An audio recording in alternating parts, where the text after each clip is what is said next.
tänases Makita loos räägime tolmuimejatest. No see on tegelikult ju ammu teada tõde, et Makita tolmuimejate valik on väga lai. On nii juhtmega variante, on akuga variante, on selliseid, mida saab selga riputada, mida saab kätte võtta, mida saab üle õla panna erinevate suurustega, erinevate funktsioonidega. Võiks ju arvata, et kogu arendustöö on tehtud, mis siin enam. Tavapäraselt on Makita ikkagi meil väga hea arendustiimiga ja väga uuendusmeelne ettevõte, mis tähendab seda, et nad alati mõtlevad välja, mida veel paremaks teha. Näiteks üks uudis on siis varst tolmuimejate maailmast ja siin on nüüd tehtud üks suur samm edasi.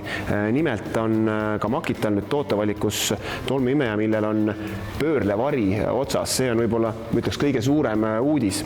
Tegu on siis uue mudeliga, mis on XGT aku sarjast ja siin on mitmed põnevad omadused. No näiteks see, et tal on olemas tööpinna valgustus. Väga oluline, lähed kuskile hämaramasse kohta, lähed kuskile võib-olla natukene diivani nurga taha, tegelikult oleks sul vaja ju näha, et palju seal seda tolmu on, kas on ja kui oled oma töö lõpetanud, kas põrand on puhas.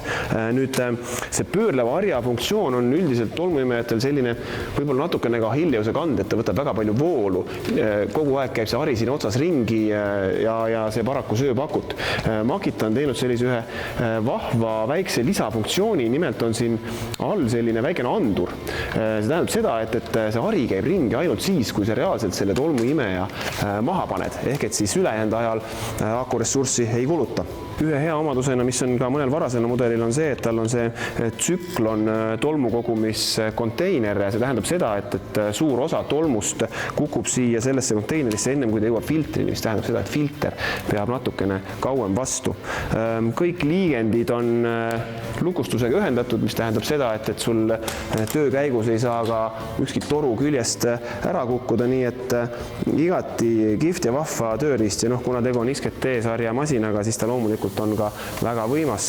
Minu meelest ta ikka imeb puru ära suurepäraselt. Nüüd nendele, kellel on vanem varst tolmuimeja mudel, aga tahaksid ka seda harja funktsiooni, siis Makital on tulnud ka üks niisugune väikene lisavarustus. Harjaga otsik.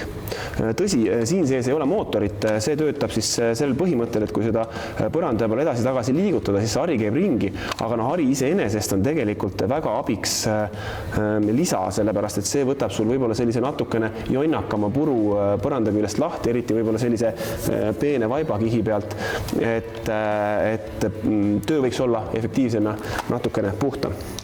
Teine uudis on selline kaasaskantav, ütleks ka väike või minitolmuimeja. Tegelikult jällegi Makita tootevalikus üks selline või sarnane mudel on varasemalt juba olnud, me oleme sellest oma saates ka rääkinud, aga nüüd on siis tegu 40-voldise ehk XGT seeria tolmuimejaga, mis tähendab seda, et see on igas mõistes võimsam ja võimekam tööriist. Sisse mahub siia kõige suurem XGT aku, mis tähendab seda, et siin saab selle tööle panna üsna hea tööajaga. Mis selle olulised omadused on? Võimsuse reguleerimine. Kui muidu on tolmuimejatel tihti selline 1, 2, 3 režiimi, siis siin on võimsuse reguleerimine sujuv, mis tähendab seda, et miinimumvõimsuselt täisvõimsusele saab seda muuta sujuvalt. Lisaks on sellel tolmuimejal võimekus ühenduda Makita siis sinihambaga ühenduvate tööriistadega, mis tähendab seda, et kui see on kuskil näiteks sae küljes, siis sellel hetkel, kui sae sisse lülitada, hakkad tööd tegema, sellel hetkel läheb tööle ka tolmuimeja. Jällegi akut säästev funktsioon ja ka tööd lihtsustav funktsioon, ehk et sa juba eraldi kahte asja sisse lülitama. Lisaks sellele on võimalik seda tolmuimejat panna tööle ka puhurina. Oluline funktsioon.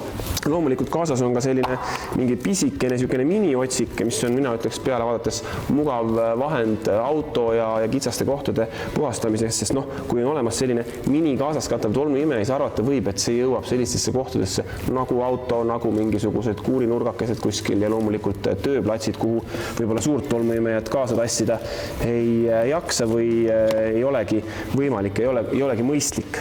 Veel üks uuendus, mis selle masinaga kaasa tuleb, on see, et siia on võimalik panna ka külge tegelikult tolmukott. Mis tähendab seda, et kui on seda sorti sodi, mida sa ei taha, et sul oleks siin kõik see konteiner täis ja mida on keerukas pärast puhastada, siis saab siia külge panna tolmukoti.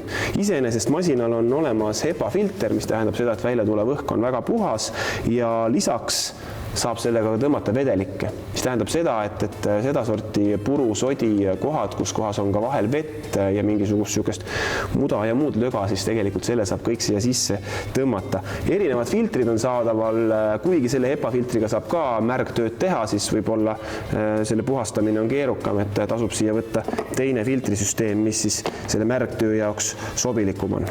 Kuna see nii-öelda minitolmuimeja on üsna mitmekesiste funktsioonidega, siis tekivad kohe küsimused, et kus ja kuidas seda mugav kasutada oleks. Näiteks siia saab panna alla ka rattad, mis tähendab seda, et kui on mõni selline tööriist, millega on töömaal ringi liikumist, siis saab see masin rahulikult teil järel veereda. No loomulikult lisaks on võimalus panna külge üleõlarihm, sellepärast et tegu on väikese ja kerge tööriistaga, mida kuskile kaasa kanda. Ja nendele, kes mõtlevad, et see voolik on väga lühikene ja temaga on töö ulatus üsna piiratud, siis tegelikult on saadaval ka pikem voolik, mis tähendab seda, et see tolmuimeja võib olla sul ühe koha peal, aga siis saab natuke suuremas raadiuses toimetada ja tööd teha. No akutolmuimejad on pildis olnud juba palju-palju aastaid, aga minu meelest on nendel alati olnud mingi väike kompromiss kaalu, kaasaskantavuse ja siis võimsuse vahel. No nüüd nende uute tolmukate valguses ja tegelikult võiks öelda, et juba mõnda aega tuleb tunnistada, et kompromissi enam ei ole. Uuemad masinad on võimsad, imevad suurepärase võimsusega väga hästi ja tegelikult on väga mugavalt kaasaskantavad.